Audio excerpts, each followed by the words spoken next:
지난주에 코로나가 원주에 많이 늘어서 많이 염려하면서 한 주간을 보냈습니다. 끝이 언제일까? 라는 생각을 해보지만 아직 끝이 보이지는 않습니다. 그러나 언제일지 모르지만 모든 일이 시작이 있으면 끝이 있는 것처럼 이 코로나도 끝나는 때가 올 것입니다. 그때까지는 서로 힘들겠지만 모두 잘 견뎌내시고 어느 때보다도 서로 보듬고 기도하고 전화로라도 서로 안부를 묻고 더욱 믿음 안에서 성장할 수 있는 기회가 되기를 간절히 바랍니다.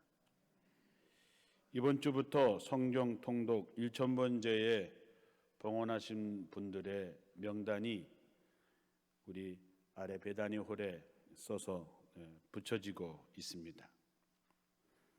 올려진 이름들에게 하나님의 은총이 가득하길 빕니다. 무엇보다도 1000번째에 동참하고 순종하는 그 마음을 하나님께서 기뻐 받으실 뿐만 아니라 마음으로 드려진 그 말씀 읽기에서 하나님을 또한 만나게 될 것입니다. 성경 통독을 시작하면서 창세기로부터 다시 읽으면서 이번 성경 통독에서 제 마음속의 주제는 성경 속에 나타나는 하나님의 다양한 모습들에 초점을 맞추어 읽게 되었습니다. 우리가 성경을 읽을 때마다 매번마다 초점이 달라지고 그 달라지는 것으로 성경을 보면 성경은 참 흥미롭습니다. 그래서 매번 성경을 읽을 때마다 하나님의 또 다른 모습들, 또 다른 메시지가 내게 다가와 우리를 만나주시지요. 이번에도 성경을 읽으면서 만나는 하나님의 또 다른 모습들이 새삼 흥미롭습니다. 하나님에 대한 여러 가지 표현들을 보면서 우리는 하나님과 좀 더 가까이 할 수 있게 됩니다. 오늘은 예레미야서에 나타난 하나님을 만나려고 합니다. 눈물의 선지자라고 불려왔던 예레미야. 이 예레미야 선지자의 눈물 어린 호소를 보면서 오늘날 우리들에게 선포하시는 하나님의 음성을 듣습니다. 예언서의 말씀을 읽다가 보면 정말 가슴이 먹먹하고 답답해집니다. 지나간 시절이든 또 오늘날의 세대이든 또 앞으로의 세대이든 어느 때나 예언자의 말에 귀를 기울이는 사람이 별로 없다는 사실입니다. 사람들은 예언자의 말을 대부분 야단치고 또 잔소리로 듣고 있습니다. 정말 그 말씀이 선포되는 말씀이 하나님의 진정한 사랑이라고 생각하지 않습니다. 하나님이 주시는 기회라고 생각하지 않지요. 사는 길을 가르쳐 주어도 사람들은 그 길이 좁은 길이라고 불평하며 가지 않습니다. 그래서 이사야는 탄식하면서 이렇게 얘기합니다. 우리가 들은 것을 누가 믿었느냐? 주님의 능력이 누구에게 나타나느냐? 하나님의 선포된 말씀을 비아냥거리는 것이지요. 그래서 하나님이 말씀하십니다. 너희가 듣기는 늘 듣지만 깨닫지 못할 것이다. 너희가 보기는 늘 보지만 그러나 알지 못할 것이다. 우리 하나님을 믿는 사람들이 하나님의 말씀을 깨닫지 못한다면, 하나님의 섭리를 보지 못한다면, 말씀에 대한 무지함, 때때로는 오히려 하나님을 조롱하는 것, 이것이 오늘을 살아가는 우리들의 모습일지 모릅니다. 예언자들이 진심을 담아서 하는 말이지만 그 말씀이 이스라엘 백성들의 마음에 가서 변화시킨 적이 없습니다. 오히려 니느웨라고 하는 이방 나라는 선포된 말씀에 온 백성이 다 회개하여 멸망해서 바뀌는 일이 있었지만 이스라엘 백성이 변화되었다는 말을 우리는 듣지 못했습니다. 우리가 사람들과의 만나서 얘기할 때도 내 마음에 진심을 담아서 진실을 얘기하는데도 불구하고 상대방의 가슴에 와닿지 못할 때에 우리는 깊은 상실감을 경험하게 됩니다. 저는 성경을 읽을 때마다 예언자들의 마음이 느껴집니다.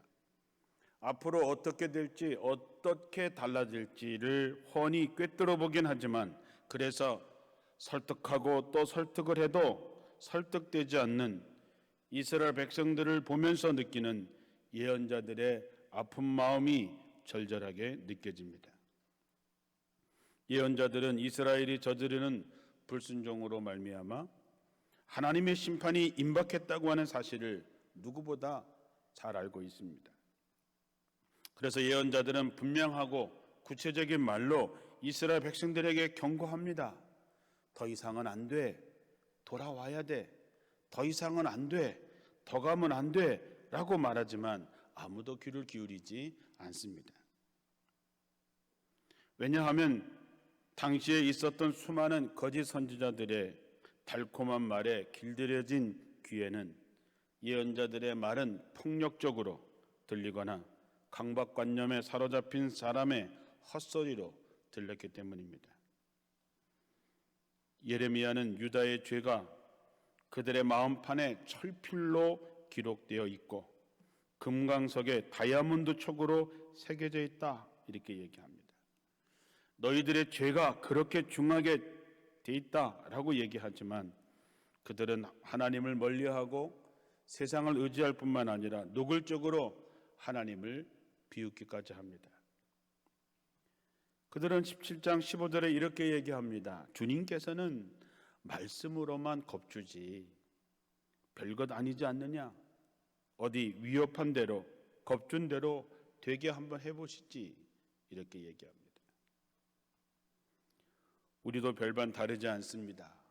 우리도 사랑에 하나님에 익숙해져 버린 우리는 더 이상 하나님을 두려워하지 않습니다. 그래서 하나님의 말씀은 우리 삶의 지표가 되지 않습니다. 그리고 우리는 하나님으로부터 너무 멀어지고 있습니다. 대부분의 예언자들은 자기에게 주어진 사명에 힘겨워했습니다. 예레미야도 자기에게 주어진 예언자의 사명으로부터 도망치고 싶은 생각이 있었을 것입니다. 그는 많이 지쳐 있을 때에 하나님께서 예레미야에게 토기장이의 집으로 가라고 명하십니다. 토기장이의 집에 가면 하나님께서 당신의 말을 들려주시겠다고 하는 것이죠.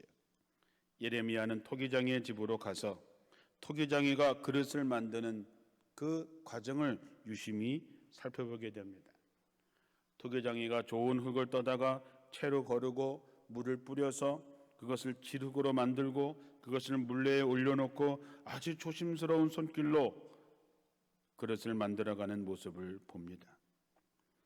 그런 섬세한 과정을 보면서 아마 예레미야는 그 마음과 호흡이 다시 돌아왔을 것입니다. 우리가 별 생각 없이 사용하는 그릇 하나에 담긴 토기장이의 정성에 새삼 감탄했고 고맙게 여겼을 것입니다. 그런데 가끔씩 토기장이가 그릇을 빚다가 자기가 원하는 대로, 자기가 바라는 대로 그 그릇이 잘 빚어지지 않으면 그 흙을 다시 뭉개가지고 다른 그릇으로 만드는 것을 보게 됩니다. 토기장이의 마음속에 만들고 싶어 하는 그릇의 형상이 손끝을 통해서 그 흙을 절묘하게 조화를 이루게 됐을 때 그릇 하나가 완성이 되는데 그 토기장이가 원하는, 토기장이가 그리고 있는 그 그릇의 모양이 나오지 않으면 그 진흙을 뭉개가지고 다른 그릇으로 만든다는 것이죠. 사도 바울은 에베소서 2장 10절에서 우리는 하나님의 작품이라고 얘기합니다. 하나님이 우리를 왜 작품으로 만들었을까? 그 목적은 선한 일을 하게 하려고 말했습니다. 하나님께서 그리스도 예수 안에서 우리를 만드시고 준비하신 이유는 뭐냐? 선한 일을 하게 하려고 만드셨다는 거죠. 이 말씀을 읽을 때마다 저는 제 자신에게 질문을 던집니다. 나는 과연 하나님의 작품으로 사는가? 하나님께서 나를 만드신 목적대로 내가 정말로 사용되고 있는가? 사람들이 정말로 나를 보면서 나를 만드신 그 하나님의 숨결을, 하나님의 모습을 느낄 수 있을까? 하나님은 자기가 택한 이스라엘 백성들이 어긋난 길로 가서, 불순종의 길로 가서 좀처럼 돌이키지 않을 때면 그들을 새롭게 만들기 위해서 그들에게 고난이라고 하는 것을 통해서 그들을 다시 부수고 다시 만드십니다. 우리도 마찬가지입니다. 우리도 하나님의 뜻에 어긋난 길로 가서 좀처럼 돌이키지 않게 되면 하나님은 우리를 새로 빚기 위해서 우리에게 고난이라고 하는 과정을 걷게 하십니다. 놀라운 것은 우리가 결코 원하지 않고 만나고 싶어 하지 않는 그런 부정적인 경험이 우리를 본래의 자리로 정신을 차리게 만든다고 하는 것입니다. 그래서 사도 바울은 내가 약할 그때에 오히려 내가 강하다라고 표현하고 있습니다. 우리가 비가 오는 장마철에 비 좀 안 왔으면 좋겠다라고 얘기하지만 햇볕만 내리쬐고 비가 오지 않는 땅은 사막으로 변하는 것처럼 때때로 실패와 아픔을 겪지 않고서는 그 영혼이 자랄 수 없는 법입니다. 일어서고 넘어지기를 반복해야 아이들이 걷기도 하고 뛰기도 하는 것처럼 우리도 조금씩 하나님의 마음에 맞는 그릇으로 빚어져야 됩니다. 세상에는 자기의 실수, 자기가 잘못을 저지를 수 있다는 사실을 인정하지 않는 사람들이 많이 있습니다. 자기가 또한 남에게 상처를 주고 있다는 사실을 인식하지 못하는 사람들도 많이 있습니다. 세월이 흘러도 여전히 자아의 감옥에서 벗어나지 못해서 가시처럼 다른 사람들의 영혼을 찌를 때도 많이 있습니다. 그러나 여러분, 내가 아무리 옳더라도 그것은 따스함, 따뜻함과 함께 가지 않으면 사람들에게 상처가 될 뿐 사람들을 변화시킬 수 없습니다. 따뜻함이라고 하는 것은 그 다른 사람들이 그가 말하는 그것이 그 옳음이라고 하는 것이 사랑이라고 하는 것을 깨닫고 공감할 수 있도록 하는 마음입니다. 그의 입장을 존중해주고 그의 말에 귀를 기울이고 그를 진심으로 아낄 때에 우리는 서로 함께 갈 수 있는 것이죠. 우리가 사는 세상은 나의 옳음과 너의 옳음이 만나서 불화와 갈등을 일으키는 구조 속에 살고 있습니다. 세상이 온통 소란스럽습니다. 지금 우리 세상에 옳고 그름이 어디 있습니까? 내 편과 네 편만 있을 뿐입니다. 우리 편이 하면 로맨스요, 남의 편이 하면 불륜인 세상에 우리는 살아가고 있습니다. 그렇기 때문에 하나님은 우리를 새롭게 빚어냈을 준비를 하고 계십니다. 우리를 새롭게 빚어주실 하나님 앞에 진심으로 엎드릴 때가 왔습니다. 하나님께서 우리의 죄를 깨끗게 하시고 우리를 새롭게 만들어 주실 때에 우린 비로소 따뜻함과 함께 하나님의 뜻을 붙들 수 있습니다. 우리가 겪는 시련과 아픔, 고독과 실패까지도 하나님 앞에 내놓고 기도하십시오. 하나님 앞에 말씀하십시오. 그러면 하나님은 우리를 새로운 작품으로 은혜의 통로를 통해서 만들어 주실 것입니다. 우리 개인의 삶뿐만 아니라 세상의 역사도 하나님께서 섭리하십니다. 역사가 어떻게 흘러가는지 그 추세를 대략으로 짐작할 수 있지만 어느 한순간에 반전의 역사가 일어나게 될 것입니다. 때가 되면 역사 속에서 하나님이 개입하시는 순간이 있습니다. 성경은 그러한 때를 가리켜서 카이로스라고 하는 말을 하는데 그때는 오직 하나님만 아십니다. 우리가 잠언서를 읽어보면 알지만 사람의 마음에 계획은 세우지만 그것을 이루시는 분은 하나님이십니다. 하나님이 에레미야에게 하신 말씀은 강력하십니다. 이스라엘 백성아, 내가 이 토기장이 같이 내가 너희를 다룰 수가 없겠느냐? 나 주의 말이다. 이스라엘 백성아, 진흙이 토기장이의 손안에 있는 것처럼 너희도 내 손안에 있다. 이렇게 말씀합니다. 선택받은 백성이라고 그런 자부심에 안주하지 말라는 것입니다. 하나님께서 누군가를 택하시는 까닭은 그가 그럴 만한 자격이 있어서가 아닙니다. 선택은 철저하게 하나님의 주권에 달려 있습니다. 다만 우리가 아는 것은 하나님이 누구신가를 부르시는 까닭은 그에게 맡길 일이 있기 때문입니다. 하나님은 아브라함을 불러서 땅에 사는 모든 족속에 복을 전하라고 말씀합니다. 하나님은 이스라엘을 선택하시고 제사장의 나라 거룩한 백성이 되라고 말씀하십니다. 예수님은 우리를 불러서 하나님의 나라의 복음을 전하라고 우리에게 맡기십니다. 하나님의 부르심을 받은 사람들은 음란하고 약한 이 세대에서 하나님의 뜻을 펼쳐나갈 수 있는 사명을 갖고 선택받은 것입니다. 우리는 그래서 세상에 빛이 되고 소금이 되어야 됩니다. 그래서 우리는 좁은 길도 가야 하고 우린 자신을 희생하서라도 사람들을 구원하는 일에 쓰임을 받아야 되는 것이죠.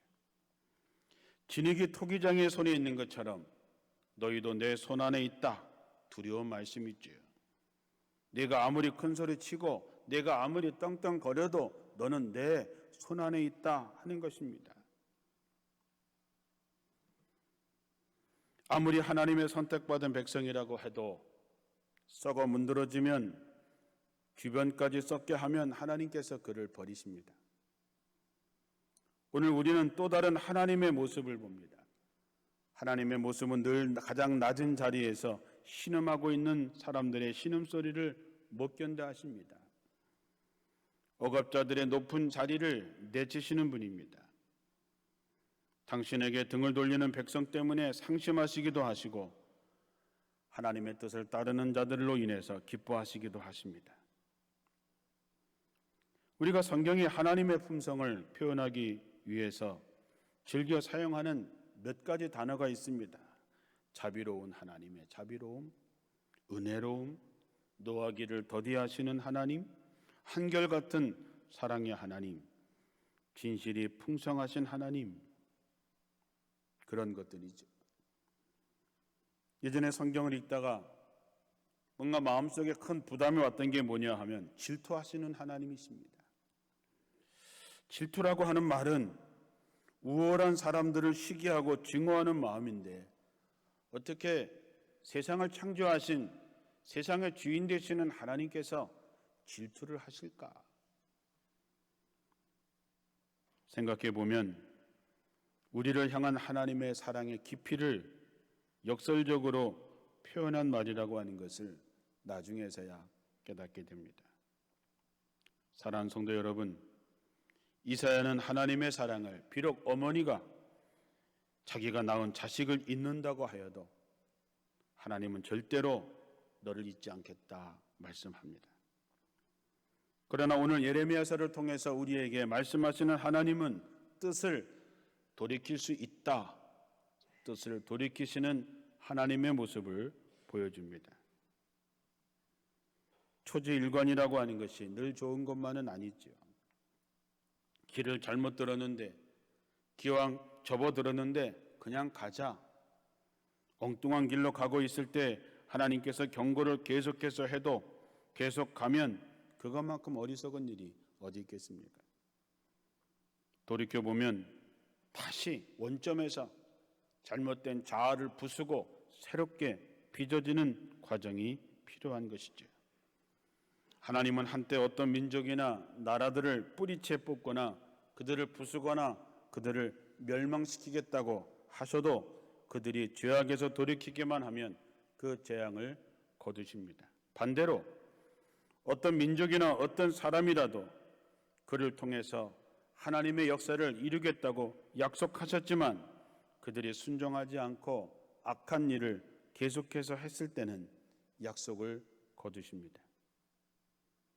정말 우리에게 중요한 것은 우리가 정말 하나님의 뜻을 따라서 살고 있느냐 아니면 그 뜻을 거역하면서 살고 있느냐 하는 것입니다. 벌써 코로나로 어수선한 시기를 보내고 11월 달을 맞이했습니다. 지금 하나님은 우리를 향해서, 이 나라를 향해서 인내하며 기다리고 계십니다. 심판과 구원 사이의 시간, 즉 돌이킬 수 있는 시간, 회개할 수 있는 시간, 그 시간을 우리에게 허용하고 계십니다. 그러므로 지금은 자다가 깰 때입니다. 지금이야말로 은혜의 때요, 구원에 이룰 수 있는 날입니다. 토기장이이신 하나님은 우리를 거듭해서 다시 빚고 계십니다. 그 은혜의 손길 아래 여러분들의 몸과 마음을 온전히 맡기십시오. 십자가의 길은 세상 사람들이 볼 때는 어리석은 것이지만 믿는 우리들에게는 구원의 힘입니다. 그러므로 여러분, 지금 주님의 손에 있는 내가 어떤 모습으로 있는지, 내가 어떤 길로 가고 있는지를 돌아보시고 하나님의 마음을 기쁘게 할 수 있는, 하나님의 뜻으로 다시 내 삶을 돌이킬 수 있는, 더불어 사는 기쁨이 충만한 세상을 만들어갈 수 있는, 그래서 하나님을 정말 기쁘시게 할 수 있는 여러분들이 되시기를 주님의 이름으로 축원합니다. 기도하겠습니다.